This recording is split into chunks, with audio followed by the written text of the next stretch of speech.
everyone. Welcome back to our next session.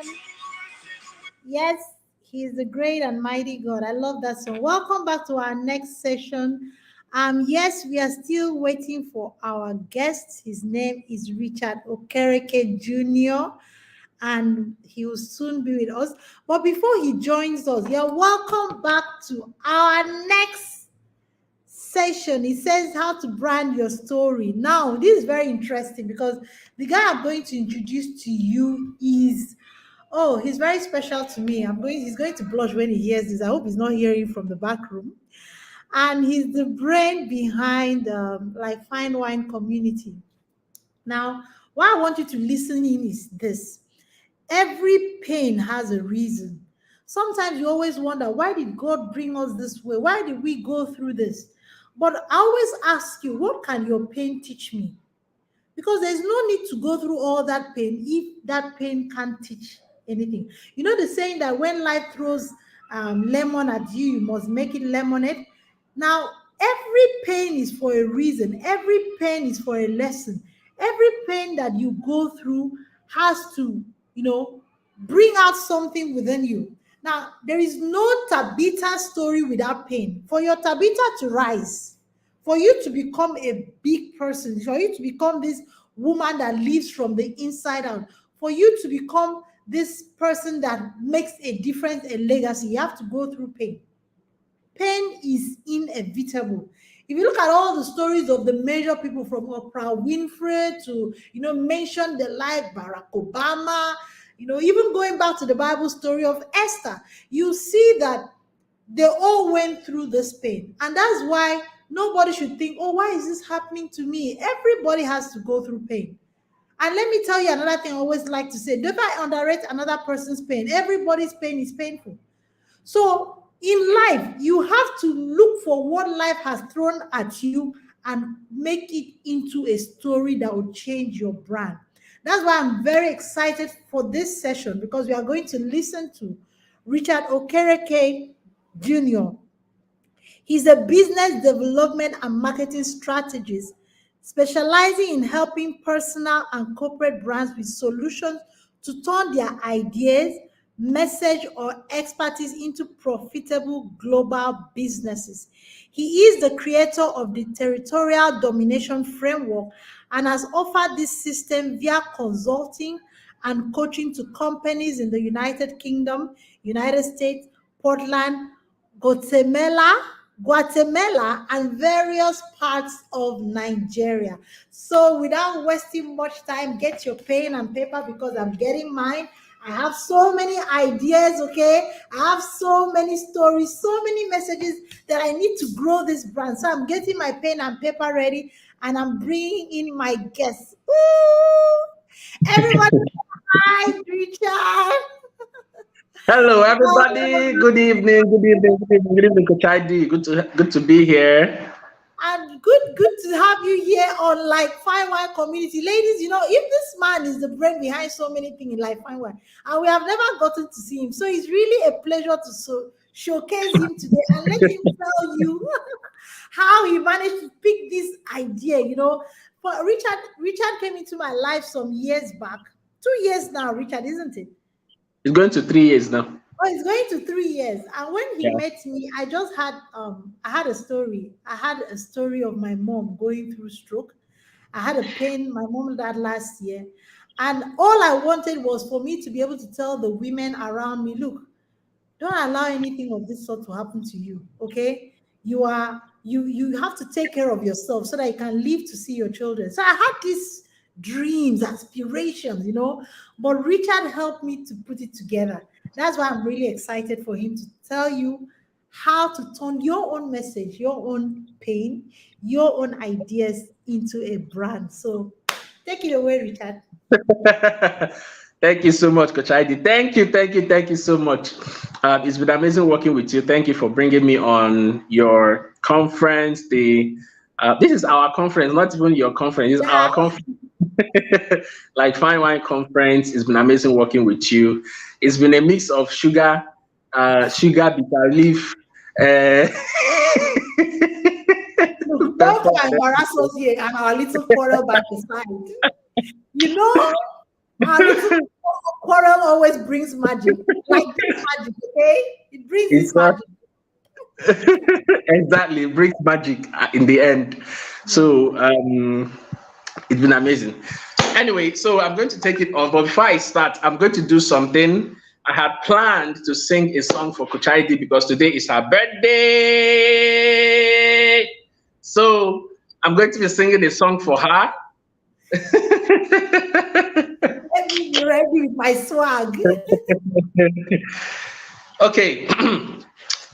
God has a plan for you in mind, for you to be fruitful and multiply. He knows your ending before your beginning. Don't be dismayed. It's only delay. It's not only your time, but your turn. Oh, it's not only your time, but your But my turn. turn. Thank Let me you so stop there. much. Oh my goodness, I was blushing. Please tell your wife Spicy, that you just made a babe blush, okay? Thank you so Thank you. much. That's Thank you that's for how I that wanted baby. to express everything about Coach ID today and Thank working you with so you. much. Thank you. Yes, All right, so take it okay. away. The floor is yours. Now let's go to brand your story. Brand your story. Everybody has a story, and everybody, it's necessary that everybody tells their story. It's necessary that you watching this today own your story and be able to tell that story. And that's what I want to talk to you about. How do you brand your story? Okay. Um, First off, let me start with this. Why do you need to brand your story? The first reason is that it helps other people to avoid mistakes. You need to think of yourself as somebody that can help other people avoid a lot of mistakes. You need to think of yourself as an opportunity for people to live a better life because you have taught them from your mistakes.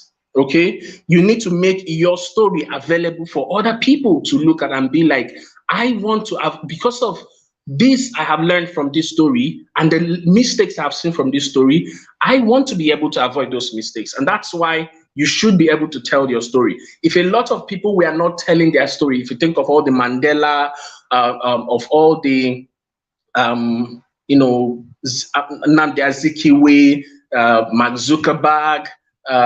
If these people were not telling their stories, a lot of people who are doing amazing things in tech, in politics, in various industries, would not have learned how not to do it. And that's one important thing. One reason why it's important that you tell your story. The second thing is that you heal the more and free yourself from the guilt. The reason why you need to tell your story, you heal the more you tell that story, the more you release all those guilt and all that emotion. In fact, you even begin to learn some new things or begin to see new perspectives that you probably never thought about. And that's why you need to tell your story. It helps you heal. And that's why in the US, they have all this in the Western world, especially not very popular in Nigeria. They have circles where people with trauma issues, emotional issues, and all these things can come in those circles and talk about it. It's important that you talk about it. The more you talk, the more you heal from it, and the more you release yourself from the guilt, from the pain and those struggles and the limitations that come with that come with that story. The third thing is that you create legacy. Okay, you create legacy. A lot of people are remembered today. The names I mentioned earlier: Mahatma Gandhi, Mandela, Maya. That's that Maya. I've forgotten her full name, and every other person. Okay, that you can think of. Those people have created legacy because you remember their story, and you need your story to be remembered. You need you need to, when you die, when you are no more, we are going to remember you by the stories that you have created and the stories that you have told us, because we are going to know about you what you tell us. We are going to know the right information, the most useful information about you, because you have packaged it and told us that. Okay, so that's why it's important, and that is where legacy is. That is why it's important for you to create, for you to tell your story, brand your story. The last thing is that you shame the devil. The devil doesn't want you to tell your story. The devil wants you to die in your story, keep on crying in your story, keep on being limited by all the limitations, everything that you can think of, from your past experiences, from your failures, from your struggles, from deprivation, from everything. The devil wants you to live in that shackle, but you get to shame the devil. Okay? You are not limited. You are not limited by the story. There was a way I said that thing in one program I attended, that one book launch. You are not limited by the story you have already told. Yes. You cannot be intimidated or limited by the story you have already owned and told. Okay? So you get to shame the devil. So it's important that you tell yourself today, as you're watching me, that you want to shame the devil. That's why you have to tell your story. You are alive today because God expects you to take that story that you have gotten and turn it into something beautiful. Turn your experiences into something beautiful, which leads me to the first thing among the 5 things that I want to share with us today about branding your story. There are 5 things I want to share. The first thing is this: you have to believe and own your story. Believe and own your story.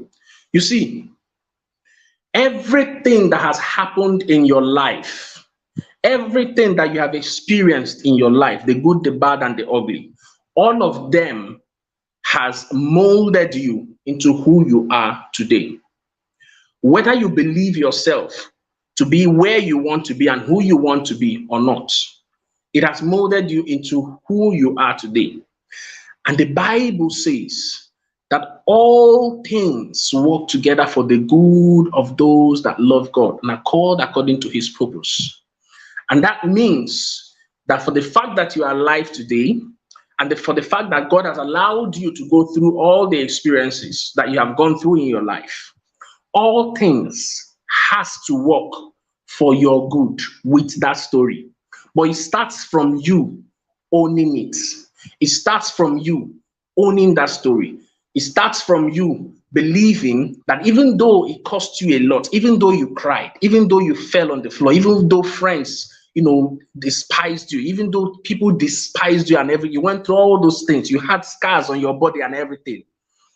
That story is something that you are going to own. It happened to you. Yesterday, I and my wife were watching a movie titled I can't remember that movie, the name of that movie again. From the eyes of Tammy Faye. I just googled it. The eyes of Tammy Faye. Tammy Faye is, I'm going to be telling a lot of stories. So Tammy Faye is a popular gospel tele-evangelist. She is the female. Tammy Faye is the female. The husband, I've forgotten his name, but we watched the movie yesterday. And these people were the popular guys in the US in the 1940s and the 1950s. They were the Chris Oyakhilomina of the US. They were the TD Jakes. They were the who else now? Joel Osteen then, but it was mostly them. This man and his wife. And they were popular. They were known. They were making a lot of money. They had big dreams of raising their church to become one of the big churches, hosting shows on TV, building different things, especially creating a new narrative of Christianity that is not about being rigid and limitation and everything. They wanted to, they were kind of the people that propelled prosperity message in the US. But what happened was that at some point, they lost it, especially the husband. This man lost it. You can Google it. Watch the movie and Google it. So at some point, they lost their way. This man became more interested in the money. He was calling for donations. People were donating. He will use emotional blackmail. He will call his wife. His wife will make a mistake. His wife cheated on him, and then he told the wife to come on TV and apologize. Okay, and cry on TV so that to make people start feeling emotional, and then from there people will start donating. If you watch that movie, you'll be amazed. People were donating money, so the guy made a lot of money. They were living big, luxurious houses, everything big that you can think of.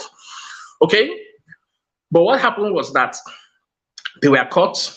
The man was indicted, and he went to jail. I think he served 8 years. The wife was not indicted, but then it was chaotic. They just fell from grace to grass, and it was chaotic. But at some point, this man recently, I just decided to go on YouTube and check out where is he now, what is he doing now. And this man is very old and still runs his show. He owned the story, and he still talks about the story. Even the wife owned the story. Even when all these things happened, she still came out and said, yes, we did it. We are, she apologized, but then they were still going about their business. The life was so lively.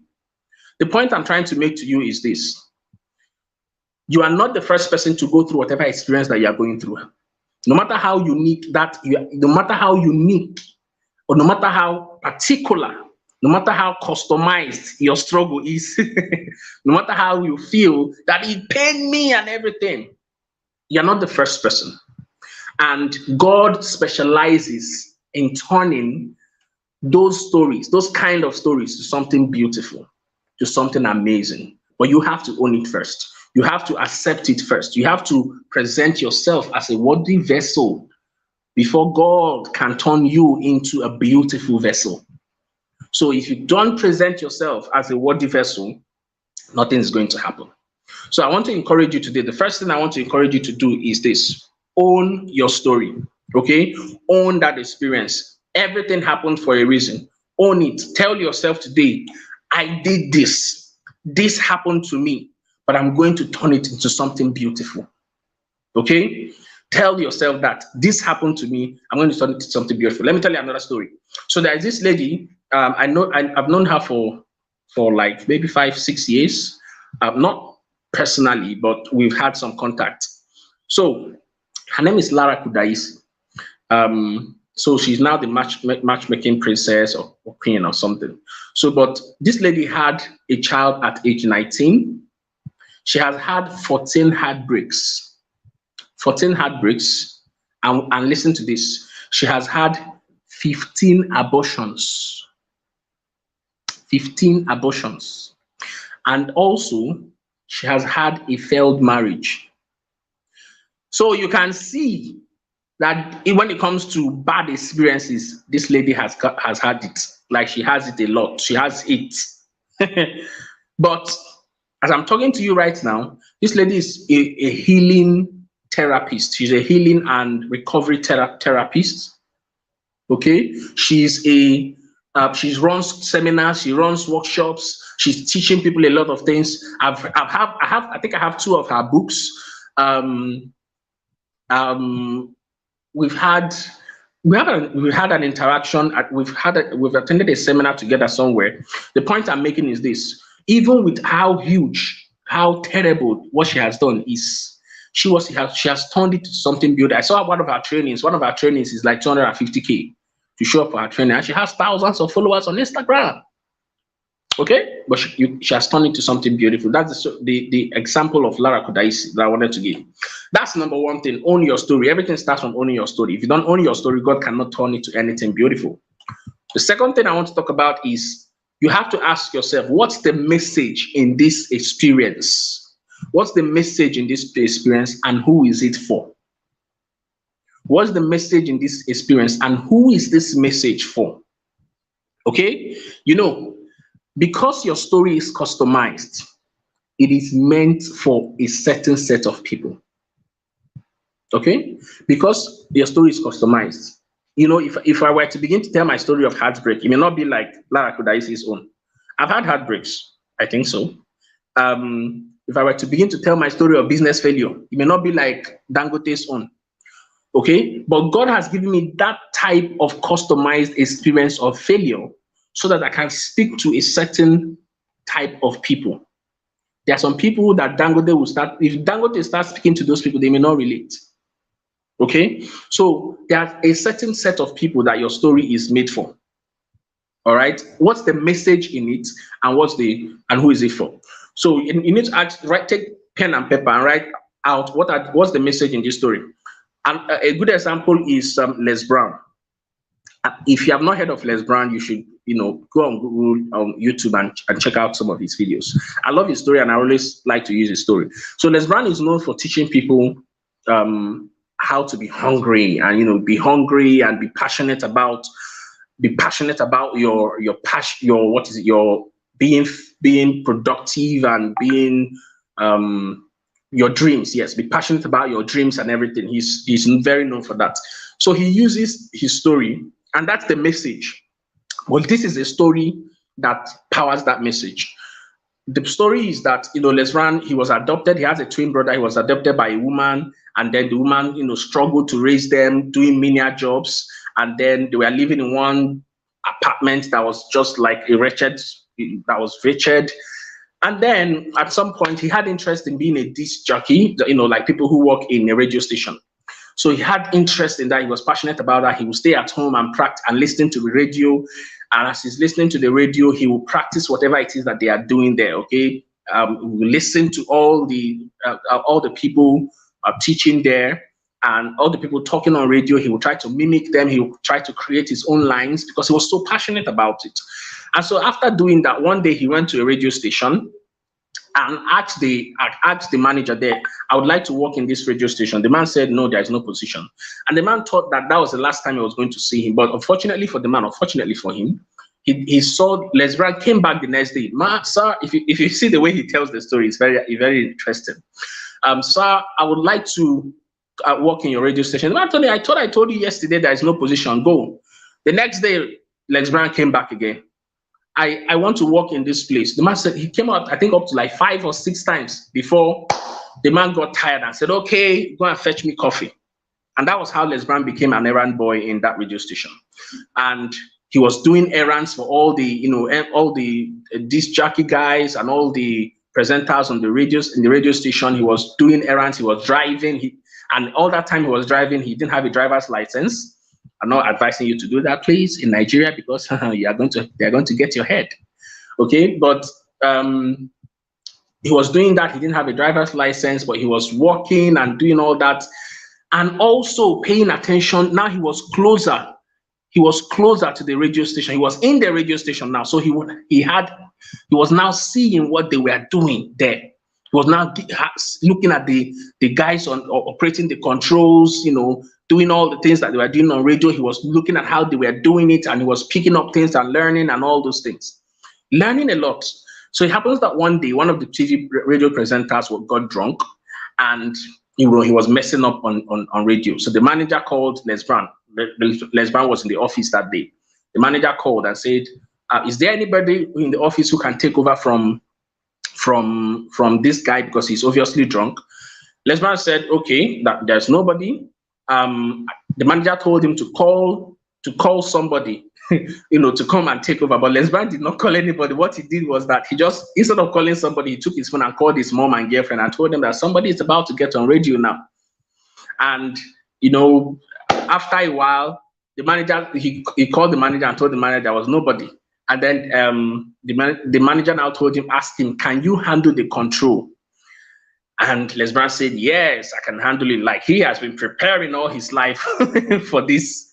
And then immediately the man said, okay, you can go ahead and handle the control.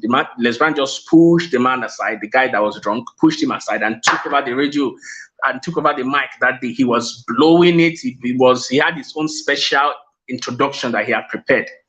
And just from that, that was his opportunity, and he grabbed it. And then Lesbran is the big person that he is now in the public speaking field. Now, this story that I just told you wouldn't make meaning if you don't find out the message from it. What's the message? The message is this: you have to be hungry for whatever it is that you want to do. And that's what Lesbran is always about. So your story, a message for an audience. Who is the audience? People who are hungry for their dreams, passionate about their dreams, want to, go out there and pursue their dreams and everything. I have a client that recently launched her book. The book is titled My Addiction Story. So we are doing the marketing for her book. We do book marketing. So, and that book is based off of, this woman is a pastor's wife, but she was a drug addict. She was addicted, heavily addicted to drugs. Heavily addicted to drugs. I've read the book. So, and because of that addiction and all that, it caused havoc in her marriage, in her personal life, in her spiritual life, with her children, with her friends, the family. It was a lot. So, but she has recovered from it. So she decided to write a book about it. So the title of the book is My Addiction Story, The Confession of a Pastor's Wife. Now, see what she has done. Who is that book for? What's the message in that book? The message is, no matter how far you have gone into drug addiction, you can overcome it. You can come out of it. Okay, that's the message. And who is it for? Drug addicts. It's for drug addicts. It's for people. So you see, because her message, and you'll be surprised that there's a pastor's wife somewhere who is going through that experience, and that message will connect to her. The point is, because your message, because your experience is customized, there's a certain people that it is made for. That's the second thing. What's the message in your story? Take pen and paper, write it down. What are the lessons from this your story? Don't stop thinking about all the negative things that happen. Think positive about your failures. Think positive about the mistakes that you've done. Think positive about all the challenges and limitations you've done. What are the lessons in it, and who is it meant for? That's the second thing. The number three thing I want to talk about is you need to package your story to be marketable and captivating. Package your story to be captivating and marketable. So there are basically three elements of a captivating story. The first element is the before experience. So the before experience is, where were you? What was the pain? Talk about the problem. What was the problem? What did having that problem limit you from? What did having that problem cause in your life? What was the limitation? What was the experience like? What are the specific examples that you can bring? You can take out and put into that particular stage. So that's the problem experience. So basically, write out the problem experience. That is the first stage. The second stage is, sorry guys, alarm. Sorry, let me turn it off. I have alarms for various things. Give me a minute, please.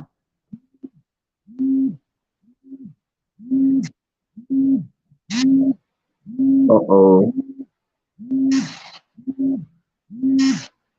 Sorry, I'm trying to find it. Okay, I've seen it. All right. It's off now. Sorry. So where was I? So before experience. Okay, what limitations were you going through that time? So write out all the before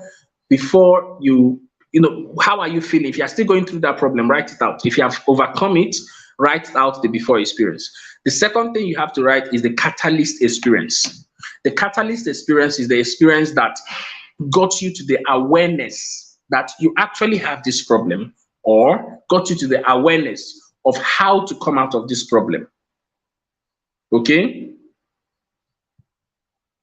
So that is the second thing you have to write. What is catalyst experience? The catalyst experience, the experience that gave you a turnaround thinking. It may be something that somebody said somewhere. It may be something that somebody said somewhere. It may be something that somebody a movie that you watched. It may be something that you thought about and it just occurred to you. It may be that you went to an event and you just something happened there. Okay, an experience. So what's the catalyst experience? At which point did you realize that, wow, I can come out of this problem and this is how to come out of it? Okay, so that's the second level. The third level and the final level is your now experience. Your now experience is, how are you feeling now? Okay, where are you now? What have you achieved now? What have you become now? So that is your now experience. So use these three, write your story and put in these three elements. Think in terms of these three elements and make that part of your story. An example using this framework is where you give I can tell a story that of my, which story will I tell now? Okay, let me just make up a story. So at some point in my life, I was struggling with my finances. It was terrible, okay, because I was making a lot of money, but I didn't see where my money was going. Okay, I would go to the office and they would give me money. Before I come back, everything is gone. And I would always come back and my wife is looking at me because she wants this, she wants that. I want to give her a life that is desirable, a life that is comfortable and everything. But I find that I'm not able to manage money to achieve, to take care of all these needs that she has, the family needs, and the money just goes. So, and it was terrible. What happened in my family was causing a lot of quarrel every day. It was causing me, it was causing me a lot of mental, what is that now? A lot of depression. It was causing me a lot of harm and all that.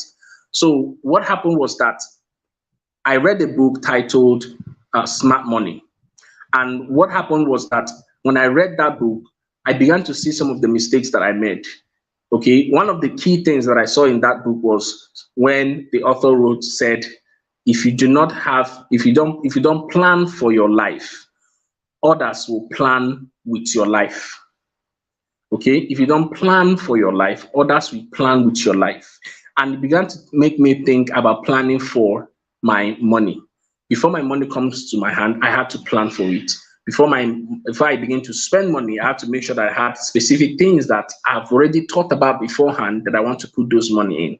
And immediately I went through the exercise in that book. I learned how to manage my money better. And in fact, I have a budget, a family budget, and I don't spend anything outside of that budget. In fact, if you see now that when we go out, we have specific budgets for clothing, we have a budget for fun, we have a budget for, I know how to allocate budget out of my salary for school fees and all those things. And a lot of things are easier. One of the things I realize now is that I no longer spend on impulse, because that was the major mistake I was making. Okay, but now I don't spend on impulse, even as much as the thing will be in my eyes and I want to like grab it immediately. But I had to discipline myself and understand that I can spend it now, but it can have hurt me later. So all right, that's a summarized version of the story using that framework. I hope you understood it. So the first phase was where I talked about the problem and what I was going through. The second phase was the catalyst experience when I read the book and what the book was inside, what was inside the book, and then the now experience is where it is now and how I'm feeling right now. So that's an elementary way of writing your story. Now, the last thing that I want to talk about, number 4, is what solutions can you create out of your story? The first thing I talked about is 1, believe and own your story. The second thing is, what's the message and who is it for? Number 3 is make it captivating and marketable by packaging it using the example I gave earlier. Number 4 is, what solutions can you create out of your story? The essence of your story is not so that you end up just talking about it.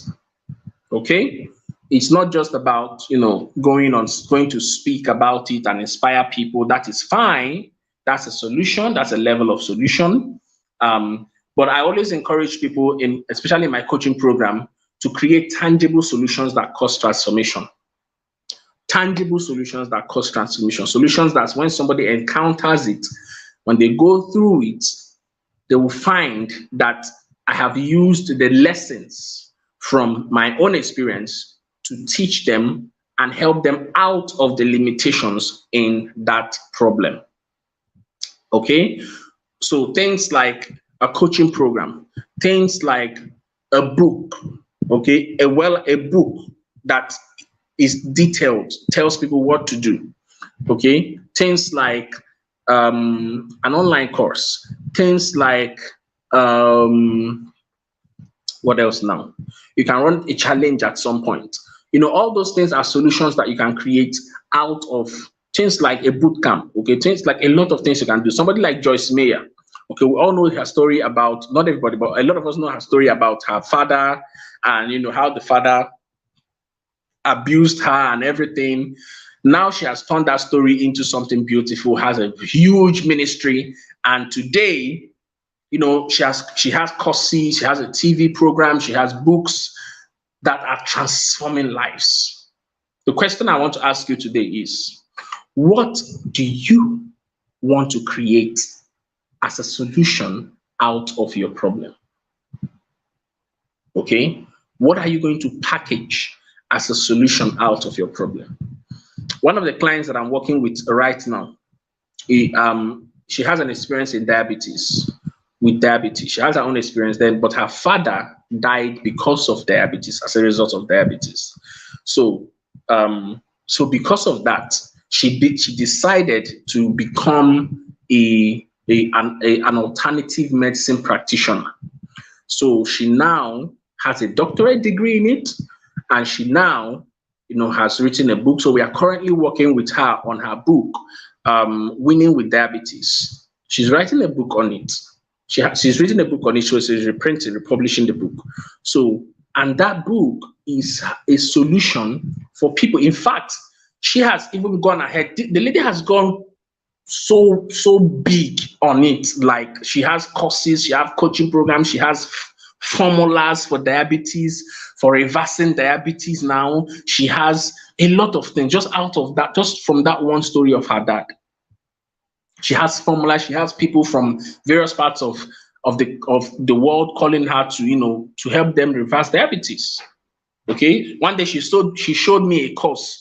That course is $10,000 that she's doing just because out of that story. And now she's turning it into a solution. So what solution can you create out of that story and turn it into something that people, when they experience it, it helps them, it creates transformation in their life. Okay, so that's the number 4. The fifth and the last thing that I want to talk about is spread it far and wide. Spread it far and wide. One of the things I've learned is that nobody knows or nobody appreciates a duplex in a forest. Nobody appreciates a duplex in a forest. So no matter how beautiful your story is, no matter how captivating your story is, you need to spread it far and wide. So that's why we have things like smartphone. That's why we can do this now. That's why Coach ID has packaged this conference, and everybody is speaking from various parts of the world, talking about this particular topic, about how to help you turn your own story into something remarkable. Okay, if you have not gotten Coach ID's book, you need to get her book now. Tabitha Arise. That book is powerful. I'm not just talking as a publisher, but I'm talking as somebody who has read the book and going through the book. So that the book is powerful in terms of teaching you how to find your story, how to own that story, and how to turn your story into something remarkable using biblical examples. Okay, so how do you spread your story? Things like Facebook Lives, things like hosting a conference, things like doing interviews, things like writing on your social media, something as easy as that. Writing on your social media, tell it. Was it pastor? Keep saying it. Don't stop talking it. Keep saying it. Okay, so mightily grew your story that it prevailed over evil that other people are experiencing. So your story has to grow mightily on the internet, in your streets, in churches, around people, with people around you, so mightily that it will break every shackle of limitation that they are experiencing. Okay, so spread it far and wide. You are the only person responsible for making something out of your story. You are the only person responsible for making something beautiful out of your story. Don't let it waste. Your story is a gift that God has given you. Okay? Your story is a gift. God never promised that everything will be sweet and awesome, but He promised to be with you along the way. Okay? So because He is with you now and you're watching this and you're not dead, you're not dead. because he still believes and gives, and he still believes in you and believes that you can create something remarkable. So I want to challenge you as I round up. I want to challenge you to not let your story go to waste. Oh, I just it just reminded me of one of the people that published her book. Okay, we marketed her book, Unwasted Pain. That's the title of her book, Unwasted Pain. Make sure that your pain doesn't go to waste. Thank you very much. I am done and dusted. I hope this has been valuable for you. Thank you so much, Coach ID. Um, thank you so much. Wow, wow, wow. Man, let's give it up for you. You understand? Please, a round of applause for Richard. Honestly, if there's anything that I want to, take away. Okay, if you are watching me, just put it in the chat and say, what's your biggest takeaway in all this? Let me get to YouTube and see the people in YouTube. What's your biggest takeaway? Because I'm going to share mine. My biggest takeaway is this: God gives you a customized type of experience so you can speak to a particular set of people. Wow, Yeah, wow. Well, I always ask this question: what can your pain teach me? And I don't always believe. I've met a woman that she wrote a book about childlessness, She wrote a book about childlessness. She told me, okay, yeah. she's into this thing. She speaks to women about the pain of going through childlessness. And I asked her, Mm, okay, well, how long were you childless for? No, she said, no, she's never been childless. That she was lucky when she got into marriage, she had her 3 children in the first 5 years. And I was wondering in my mind, I didn't want to upset her. I said, I would not want to hear you teach me about childlessness because you can't lead me to a path that you've not gone before. Two of us yeah. are going. I mean, you have Yes. to feel, there have to be some sort of feeling. Yes. And when you say God gives you a customized type of experience so that you can speak to a particular set of people, how did I come to know that my calling is for women? Why? Because you have to know your tribe. I always tell you, your purpose is for a particular set of people. That's why if you copy what other people are doing, you are either not going to succeed or you are going to stress yourself 24 hours trying to succeed. But Yeah. when you are in your own lane, Yeah. God is going to ordain your experience around that lane. Now, how did I know that women were the people I was speaking with? I remember as far back as when I was a very little child, one of the things I would like to do is when my mother's friends come, when my mother comes with her friends, I want to go around and sit next to them because I always like to listen to their stories. And the only Mm, thing they'll come talking about is their husband, what they are going through in marriage. My husband did this, my mother-in-law did this. And I used to be really fascinated about such stories. I remember when my mother would look at me and say, come on, go into your room. I'll mm. sneak behind the seats, the long couch. I'll lie down there and start sleeping because I was very fascinated about their gist. And I used to feel so much empathy for these women. Another Yeah. thing that I remember when I was growing up was in my family, we used to have very beautiful aunties. My father's sibling was an extended family. My grandfather married like 3 wives, so we're a Mm, big family. Get out.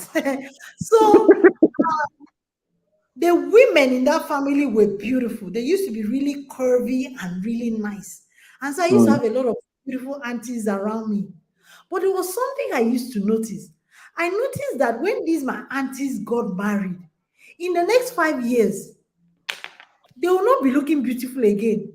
They will be mm. looking first, their sense of style will change. So instead of wearing those skirts they used to wear, they will go into tying wrapper, wearing one loose clothes. They will not keep their hairstyle the way they used to keep it. They will just change. So back then I was looking at them and wondering, if this is what marriage turns people to. I mean, I don't want to get married. Though. Do you understand? So that was one of the things I noticed. And then I got married. And I went through all my period of waiting 7 years before having children. So I went through all that pain Mm. waiting to have children. And then my mother had the stroke. So you can see that in all this pain, in all these stories from my childhood, God was directing me to a particular set of people to see their pain. So I grew up Yeah. seeing pain of married women complaining to my mother about their husband and their things in the family. I grew up seeing the pain of young, beautiful women getting married and then they are just lost in the role of being a wife and are not taking care of themselves. I grew Mm. up with my own pain of childlessness, for a while. And then I grew up with my mother going through the pain of stroke. So in all these things, I am a well-rounded woman who, when I Yes. see a woman, yes, I'm well-rounded. So if I see a Yes. woman going through waiting for a child, I know how to talk to you. If I see Yeah. a newly married woman trying to find herself and trying to just, get back her tabita, the inner passion, I know how to talk to you. If I see a woman going through family problems, I know how to talk to you. So this is the thing. God Mm. gives customized experiences so that you have a particular set of people. What can your pain teach me? So, Mm. Richard, I am so happy because I don't know if there's anybody that can ask questions. I have a lot of questions to ask. I'm looking at the chat, I'm looking at YouTube. I need you to ask questions because I have a question that I need to ask as I wait for other people to ask questions. It's easy for you to say, tell your story. But Mm. the things that hinder people from telling their story is the shame. What will people say? What will people say? Sometimes no, so many people don't have the courage to come out and say that thing they have been through. People have a lot of things in the closet. And as you said, the story that you tell, nobody can hold you guilty to such stories again. I mean, everyone here. So how can you encourage someone that the person has gone through shame? The person might want to tell the story, but she's thinking of what will people say? What would it look like? What will people, that shame. What can you say to that type of a woman that is going through that shame and will not be able to tell her story? Okay. I think one of the major things that happens is that um, our life is orchestrated by the quality of questions and the quality of answers we give to those questions. Let me repeat that. Our life is orchestrated by the quality of questions we ask and the quality of answers we have for those questions. Why is it that we always ask ourselves, what will people say whenever we are going through a problem, whenever we are going through a shame? Why is that the question that we ask ourselves? Is it possible that you ask yourself, what will happen? Okay, or a question like, why did God give me this experience? Why did God allow me this experience? Bible says that as a man thinketh in his mind, so is he. People are always going to say something. Okay, for somebody who is watching me now and you have a story and you are feeling like if you tell this story, there's going to be a lot of backlash, there's going to be a lot of shaming and everything. I don't know what the story is. I know that there are some experiences that you don't have to immediately come out and start talking about it, probably because of how other people are connected to that story. But I also know that there are some stories that are worth telling. Okay. Um, so something like fertility, for example, if you have gone through an experience of infertility and it's something that is worth sharing, it's something that is worth telling. No, don't be limited by what people will say. Okay. One thing I want to assure you is this: people are always going to have something to say. Okay, people are always going to have something to say.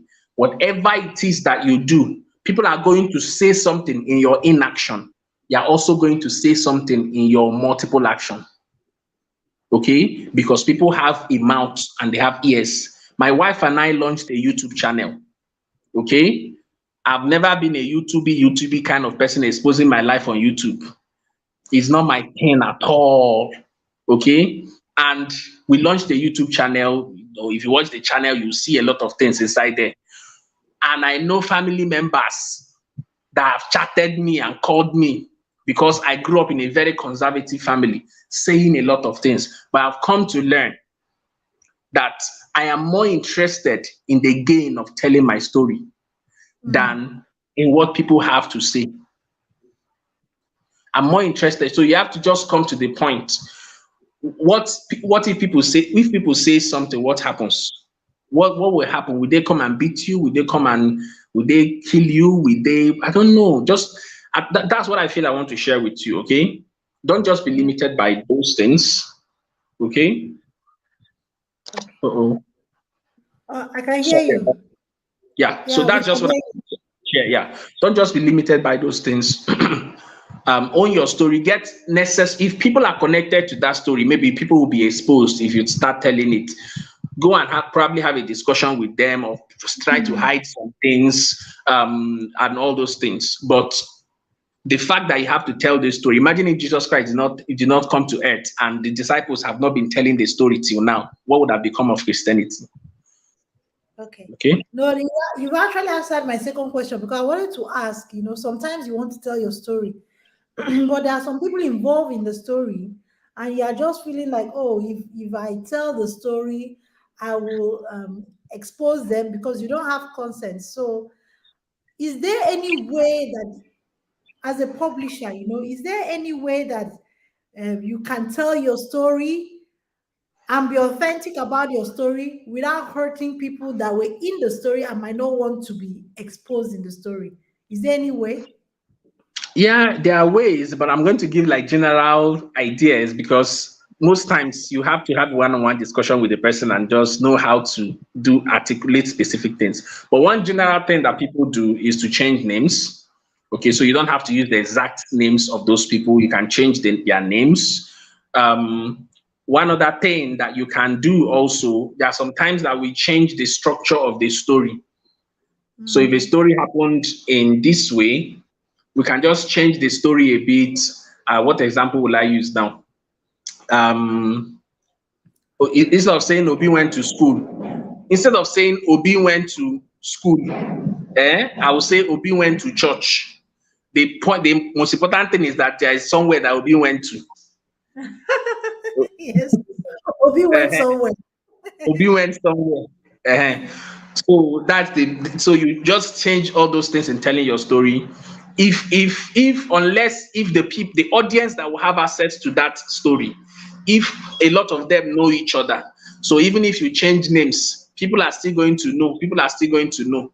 There is no you will still, the basic thing you can do is just to go and talk to those people, have a conversation with them and try to speak to their conscience, okay, so that you can tell your story the way you want to tell it and still give them Mm. some privacy. So that's the best thing I can recommend.